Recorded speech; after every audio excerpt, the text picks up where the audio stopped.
Swayam Prabha. Digital India. Educated India.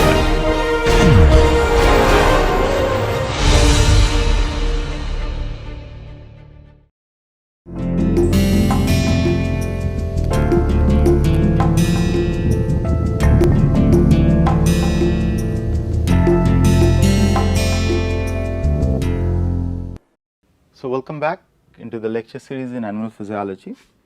So, we have finished 6 weeks, so we are starting the 7th week. So, if you remember in the last week, we talked about the different forms of memory. So, we started with epilepsy, then we talked about different forms of memory, which includes long-term potentiation, long-term depression, the very basic models, and then we discussed about the emergent behavior in terms of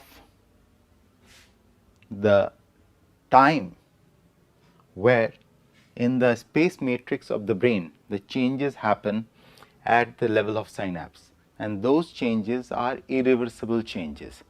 In other words, if you remember the drawing which I was drawing, so you have this brain at different time points, any brain at different time points. So, what you acquire at the age of say 10 adds up on what you acquire at the age of by the age of 20, by the age of 30, by the age of 40, likewise so on, and every time either you can call it like layer after layer, the information kind of get accumulated or gets partly modified, keeping the base information the same, or evolve about a particular stuff. So, it is something like, say for example, you learn a law or you learned something, and over the years of practicing or kind of thinking over it, you evolved a much improvised version of that particular thing. So, that is kind of an emergent property, and it is a function of space and time, the changes happening over a period of time in a space matrix which is the brain. So, while closing in on that, in the last week I told you that you are you, I am. It is because within my brain matrix there is an identity I have developed, my name, my association, whom I know, my country, my society, my language, my religion, what not. These are nothing but pieces of information in our system which are believed to be stored in the synapse. Now, think of a situation if some way or other those informations which are stored at different part of the brain started to wipe out, and if that happens, then it may lead to a situation where you lose your own identity. You cannot recognize who are you, because informations which associate you with the surrounding, say your near and dear ones, so the locality where you stay or the people whom you know, is that started to fade out. So, you are no more you then, and that is something where we call there is a loss of memory. The informations which are stored in you, what makes you as you, is now getting lost. So, with this informal introduction, I will switch over to the concept or our understanding about, or our very limited understanding about diseases like Alzheimer's, dementia. So, today's or this week we are starting with some of the memory related disorders and whatever we know about it. So, start off with, so we are into week 7, lecture 1, W7L1, and what we will be dealing with will be Alzheimer's disease.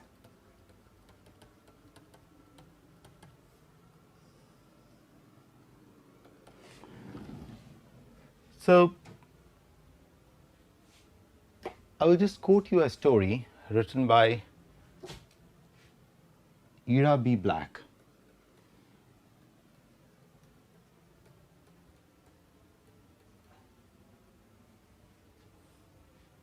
And the title of the book is Death of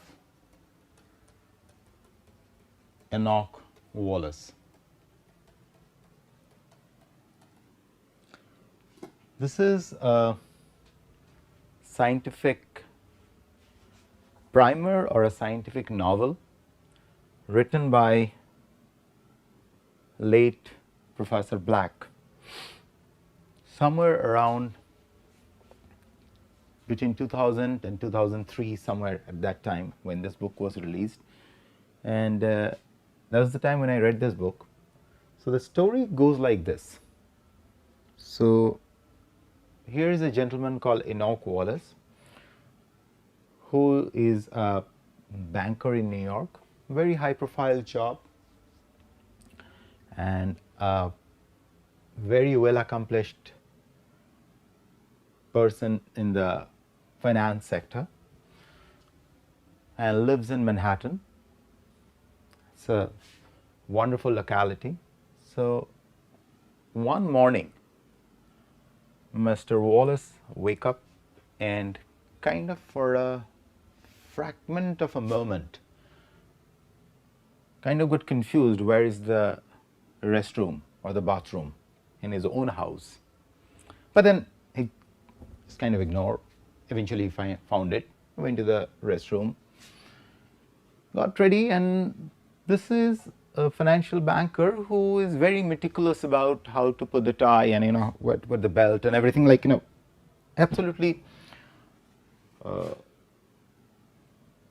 very, I won't call it finicky, or very particular about everything, very meticulous about dressing up. Here that day he was kind of a little careless, as if he's a bit lost, and this was noticed by his wife. But nevertheless, he went out for his to start his day. So one of these days, while he was coming back, had a big meeting and something, a place where he used to walk back, he kind of started losing track that which street is his house, so, or which avenue is his house. That is something very unusual for him, because he had been coming there for, as the backdrop says, for years and decades. For him to forget that was something very unusual. So apparently it was kind of, he was kind of realizing that as if his sense for space, in a space here I mean the geographical space, like I'm standing here and this is a studio, outside there is a room, and then as I go outside this building, there is on my left hand side corner there will be a parking way, and then on the right hand side, if I move along, there will be the main gate. I come out of it, there is the road.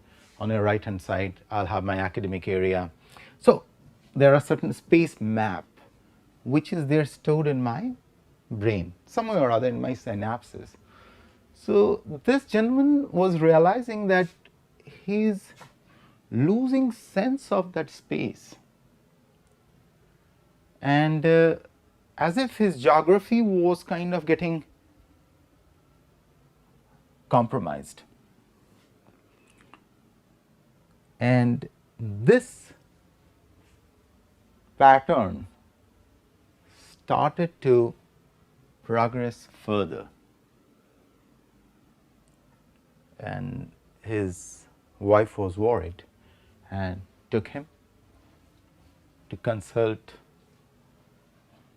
Initially, the suspicion was that because of overwork and fatigue, this gentleman is kind of losing track. But then some of the best neurologists figured out that he is losing his memory, and that is happening because he is in the very, very early stages of Alzheimer's disease. And then of course this story will continue, and I recommend those of you can really pull this book online. You should read it. It will take you to the through the crest and trough achievements and agonies of neuroscience of last 100 years. It's one mesmerizingly beautiful novel where late Professor Black, on the backdrop of a patient, explained the science. Probably one of the finest book I have read, and had the fortune to grab it while flying out from one of the airports. So it is extremely logical and informative book. But now coming back, what is happening to this gentleman? What really Alzheimer's means? So this will take us back to where memory acquisition was happening, if you remember. So your memory acquisition process was, as we discussed in the last week, it was all happening in the, or at least by our best of our understanding, your random access memory, or that buffer where the first set of memories were being acquired, was the hippocampus, or is the hippocampus. So in the hippocampus, if you recollect the circuit what we have talked about the hippocampus, just a little recap about the brain. And okay, and we talked about the hippocampus sitting out here,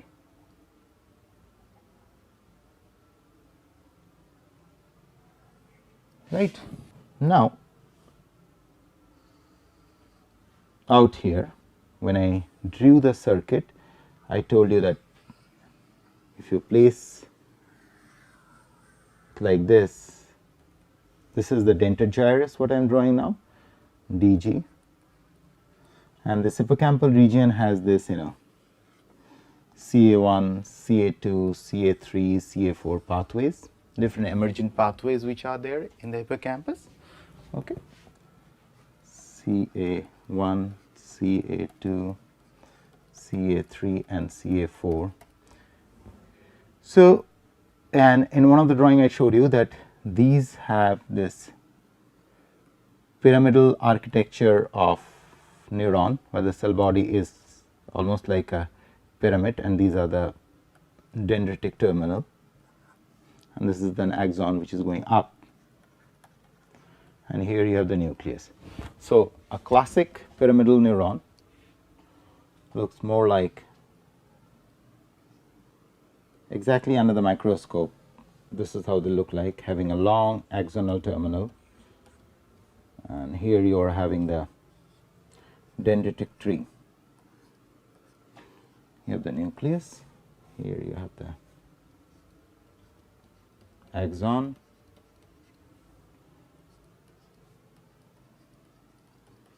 dendrites, cell body, nucleus. So, hippocampus is primarily the network of these pyramidal shape neurons. This is pyramidal hippocampal neuron. So, now if you observe these patients, these cells slowly starts to degenerate, and the way they degenerate is very interesting. The way they degenerate is slowly this connecting channel of axon started to die off. It's kind of slowly this, and eventually the dendritic tree dies off. So, it seems in a circuit where you have a neuron which is connected to the other one, that slowly dies off. And one of the very classic feature, so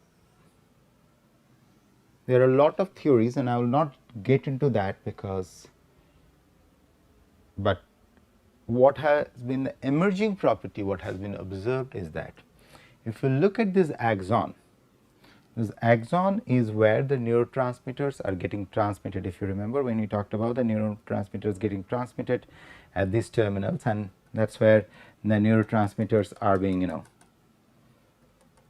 ejected out, and the dendrites of the other cell kind of pick them up, bind there, and then open the ion channels and they move, and that is why how the signal gets transmitted. So, if you really blow up this part of the axon, you will see this axon is almost like as if there has been a railway line which has been spread out there, something like this. This is kind of an analogy what I am drawing. Suppose you are standing and seeing the rail tracks, it will almost looks like rail track, and along these rail tracks you will observe the movement of the neurotransmitters. Now, suppose this rail track becomes something like this. On the rail track, if you see the tracks become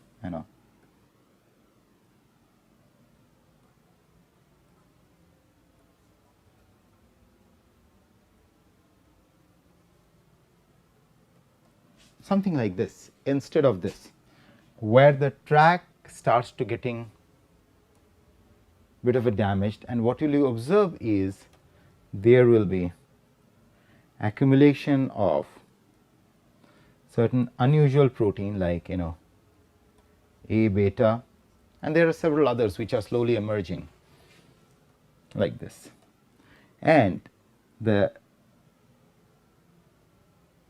proper transport is kind of neurotransmitters and other molecule is kind of getting hampered. So, apparently it will look like the trafficking of the molecules all the way from the cell body to the axon terminal and vice versa, the retro messenger going in the opposite direction from the from the axonal terminal to the cell body is molecular traffic is compromised. Molecular trafficking is compromised, and this is what exactly happens in the case of Alzheimer's, where this part out here things are getting compromised, and till this date nobody can tell with certainty that why such situation arose or arises. We do not know, but what we know is because of this these cells started to die, and especially in this region, and eventually the network between these pathways are slowly started to degenerate, and the more it degenerates, more you start losing the informations at different parts of the brain. And the major beginning is in the hippocampal region. It's not the complete cell dies immediately, it takes time for it to die, and the next thing you see, there will be these kind of perforations, kind of structures which started to arise before the cell finally dies, and the brain weight kind of goes down significantly because of significant death of the cells in the hippocampal region. So, this is what happens in a patient suffering from Alzheimer's, a loss of memory, loss of self. So, it is one of the very dreaded disorders of the brain which has rocked mankind, because once you lose, you are completely at the mercy, or your whole lifestyle has now under the governance of Alzheimer's home, the nurses and the system. So, there are tremendous efforts which are happening across the world to understand this brain disorder. There is certain progress, but still we have a long way to go before we really understand why all of a sudden this kind of neurodegeneration happens at certain specific part of the brain. And one common theme, if you kind of look through, you will see that it is the same region where we started talking about epilepsy. You remember? It is the same region where we talk about our memory model LTP and LTD, and it is the same region where we are now talking about AD or Alzheimer's disease. Hippocampus in the last whole century, since the time when doctors in Montreal performed that interesting surgery of removal of hippocampus, since that time until this day, in the cornerstone of newer and newer discoveries, where people have invested tremendous amount of part of their career to understand why this happens. As of now, regarding Alzheimer's, we really cannot pinpoint where the problem and how it all starts. Is it genetically predisposed, or is it some kind of a hyperexcitable damage, or is it because of the accumulation of oxidants or oxidative damage, or something we still are yet to discover. So, with this bit of memory, I will close in this class for you to think what this dreaded disease is, and keep yourself updated. And please, if you get a chance, kindly read the Ida B. Black's book, The Death of Enoch Wallace. Thank you, and thanks for your patient listening, and hope someday the Alzheimer's patient will be cured.